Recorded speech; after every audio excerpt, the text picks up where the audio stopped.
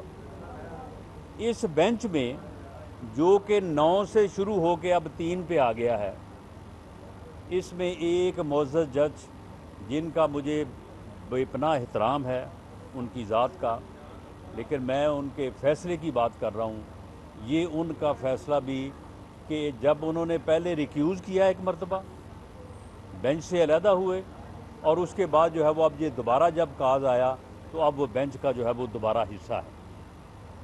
یہ چیزیں جو ہیں جن کا میں نے ذکر کیا ہے، کچھ اور چیزیں بھی ہیں جو اس سے متعلق جو ہے وہ جن کے اوپر بات کی جا سکتی ہے، لیکن میں معزز چیف جسٹس آف پاکستان جو کہ پوری قوم کے بڑے ہیں، جن سے پوری قوم کو توقع ہے کہ وہ ایک بحرانی کیفیت جو ایک فرد واحد نے جو فتنہ ہے، اس فتنے نے 10 سال محنت کی ہے. 2014 سے وہ شروع ہوا ہے اور یہ 2023 میں آ کے اس فتنے نے ملک کو اس جو ہے وہ نہج پہ لا کے کھڑا کر دیا. سیاسی طور پہ بحران، انتظامی طور پہ بحران، اور جوڈیشری کو بھی اس نے بحران میں مبتلا کر دیا. معاشی طور پہ بحران یہ بھی اسی کا پیدا کرتا ہے. یعنی وہ فتنہ جو ہے وہ ایک بحرانوں کا منبع ہے. ہر برائی، ہر بحران اس سے جنم لیتا ہے. یہ جو بحران ہے جو جوڈیشری میں ہے، جس کے اوپر ہم بات کر رہے ہیں، اس کا بھی ماخذ وہی ہے. ہر برائی اسی سے شروع ہوتی ہے اور اسی پہ جا کے ختم ہوتی ہے. اگر قاضی فیض عیسیٰ کے اوپر جو ہے وہ ریفرنس دائر نہ کیا جاتا اور قاضی فیض عیسیٰ کی فیملی کو انہی کورٹ میں اور انہی سڑکوں پہ اور یہ FBI کی بلڈنگ میں جو ہے وہ رسوا نہ کیا جاتا، انہیں جو ہے وہ ان بلڈنگوں میں جو ہے وہ رلایا نہ جاتا، تو شاید بلکہ مجھے تو یقین ہے کہ یہ بحرانی کیفیت پیدا نہ ہوتی. یہ بحرانی کیفیت بھی اسی فتنے کے جو ہے وہ عمل کا جو ہے وہ نتیجہ ہے. اور یہ جو اسمبلیوں کا بحران، یہ بھی اس نے توڑی ہے. میں چیف جسٹس آف پاکستان سے یہ اپیل کروں گا کہ اب اس بات کا جائزہ لینا ضروری ہو گیا ہے کہ یہ فتنہ جو ہے یہ کس طرح سے اس ملک میں جو ہے انٹروڈیوس ہوا اور کس طرح سے پچھلے 10 سالوں سے اس ملک کو جو ہے وہ بحران در بحران جو ہے وہ کا شکار کر رہا ہے. اور یہ چاہتا ہے کہ اس ملک میں افراتفری ہو، اس ملک میں انارکی ہو، اور خدا نہ خواستہ ملک کا جو ہے وہ نقصان ہو. اس بات کا بھی جائزہ لیں کہ اس نے جو 10 سالوں میں کیا ہے، اس کے تمام اقدامات، اور خاص طور پہ یہ اسمبلیاں توڑنے کا اقدام جو ہے، اس کے پیچھے جو ہے وہ کون ہے. یہ اسمبلیاں آئینی طور پہ نہیں توڑی گئیں.